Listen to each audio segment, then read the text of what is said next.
Hello everyone, AmyR here with Prairie Paper and Ink. I am back for another Spellbinders blog hop. This time it is for the Becca Feeken, I hope I pronounced her name right and didn't butcher it like I usually do, holiday wafer die release with Spellbinders. So for today's video, I am making a cabinet card. There have been several variations of this die that Spellbinders has. I don't have any of them. This is literally my very first attempt at making one of these. I thought if I can do it on camera, no less, with my first try, anybody can do it, because they look, when you look at them done, they're so intricate and they look intimidating, and I was like, yeah, just watch the video. This came together so much easier. And serves me right for avoiding wafer dies like this, because yeah, it was so easy. So I have the this is the Grand Holiday Cabinet wafer die set. I also have the add-on, the Reindeer Prancing, because there's multiple options and there's different add-ons, and you can also use them to like on just a normal card. And then there's other designs that are kind of interchangeable as well that are not from the holiday collection. So the more I was diving into this, I was like, oh, I could be starting a very new collection to me. So with these, it has the side die, I guess you'd call it, that has the outline as well as the interior piece that has all the slits, and they are two separate dies, so you can choose whether or not you want to use them. I use them together because I wanted all the little slits cut. So you need two of those die cuts. You have your sides, and then I die cut just one solid large piece. That'll be the back.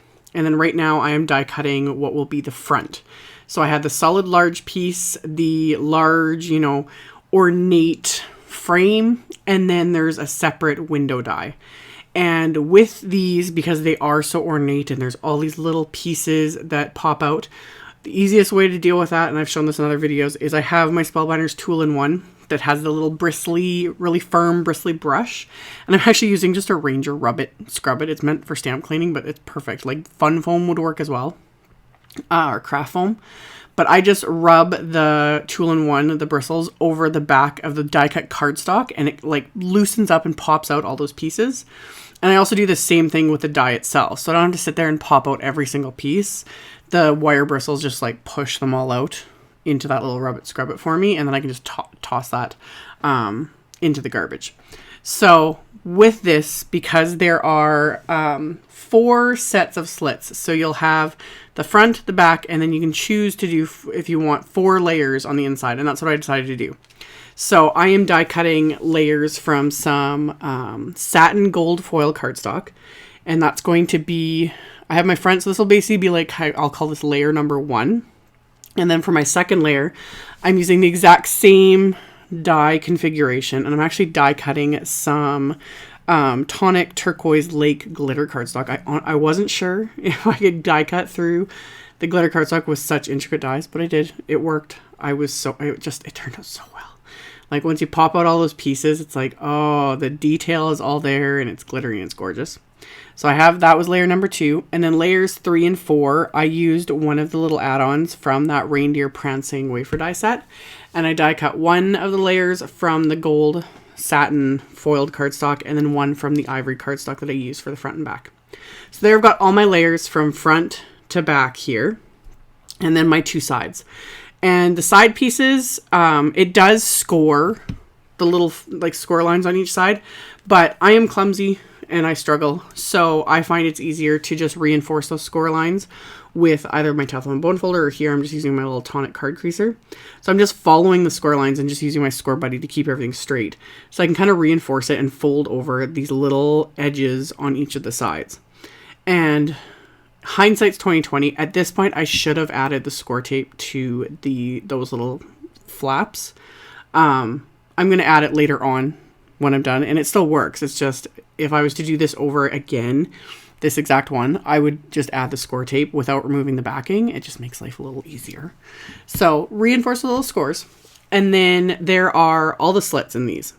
And I decided to just work basically from the back, shy of the actual back piece. I'm just going to insert all the little pieces into the center, starting from the back piece. And This was so easy. You just pop them in. I thought I might have to like reinforce it with some glue, but you don't need to, because there's tiny little slits that you insert the tabs, and then you pull the slits down so that the bottom of each layer is flush with the bottom of the sides. It's simple. It just goes together so easily.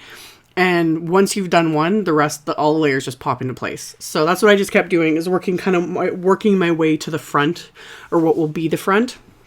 Just popping little tabs in and then pulling everything down so they basically like lock into place. So you don't need to add any adhesive to that at all. It's just perfect.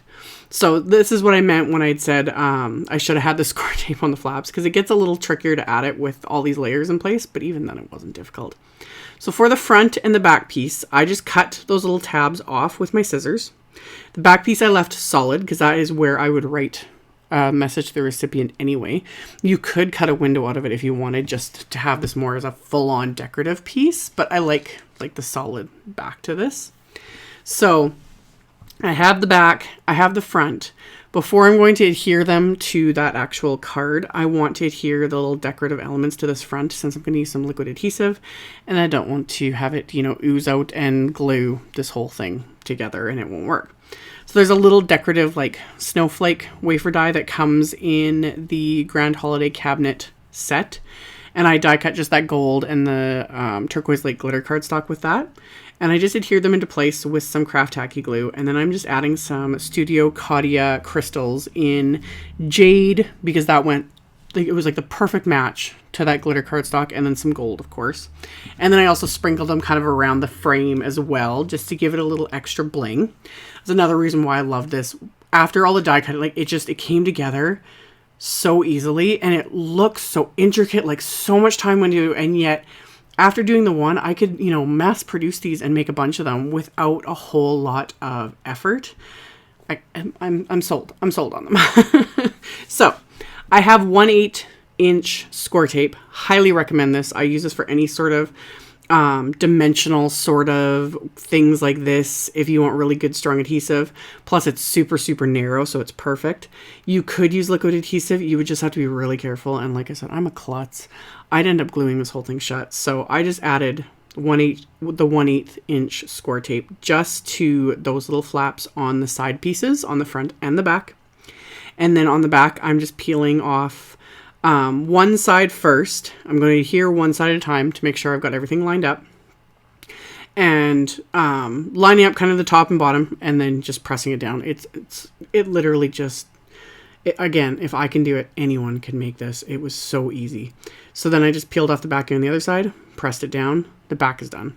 So then I just repeat the process with the front, and I found what was easier was to just peel off the backing and then actually just lay this flat like so on my work surface, line up the top and bottom just to make sure they line up, press it down, and then flip this over, remove the second piece of the backing of the Scor-Tape, and then just close the front over onto it, line up that end, press it down, and this is done. And it's fabulous. So it folds completely flat, and yet it's very dimensional. It's about a little over 1.5 inches wide when it's open. So it sits up like a little display piece. Love it. And when it's flat, it's roughly 5 inches by 6 inches. So it will not fit in a standard A2 envelope. I happened to have a few 5x7 envelopes in my stash. Not something I use very often, but thankfully I did. So I pulled out this, the Glimmer hot foil system and the HOLLYDAY. Okay, this is a long title. This is the HOLLYDAY Stationery and Envelope Corner Glimmer hot foil plates, which are beautiful. They are so gorgeous, and they're all separate pieces. So there's this gorgeous holly corner piece. That would look gorgeous on a card too.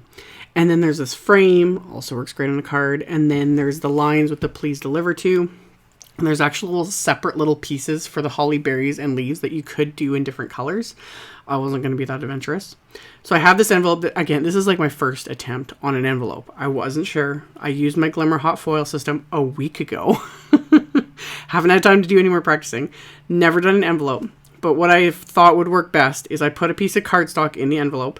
I also have a piece of copy paper to go over the envelope flap because I wanted to make sure that I don't end up, because of the heat, I was worried I'd end up sealing the envelope closed. So the copy paper is to kind of keep the envelope flap adhesive from sticking to the actual envelope. And then if this was one of those like self-adhesive with the backing, I wouldn't worry about that because then the backing would protect it, but this doesn't have that. So then I have my hot foil system and I have let it heat up. I plugged it in, let it heat up really good. Then I am laying out the dies on this and I'm going sideways because it's a 5x7 envelope. So I want to make sure this all fits properly. Plus I can run it through my Platinum 6. So I lay my hot foil plates onto here. And then I used gold Glimmer foil, laid those, I trimmed those down before anything. And then I'm just gonna lay my envelope on this and then I'm gonna hit the timer and then that's gonna flash until it's ready, which only takes like a couple minutes, not even. And then once the light goes solid, I remove that from the hot foil, Glimmer hot foil system. And I'm gonna run this through my die cut machine with just the Glimmer hot foil spacer plate and the top plate that comes with it. No extra shims, anything like that. I don't think it was needed since I'm doing just an envelope. So I ran it back and forth just to make sure I got, you know, a good impression.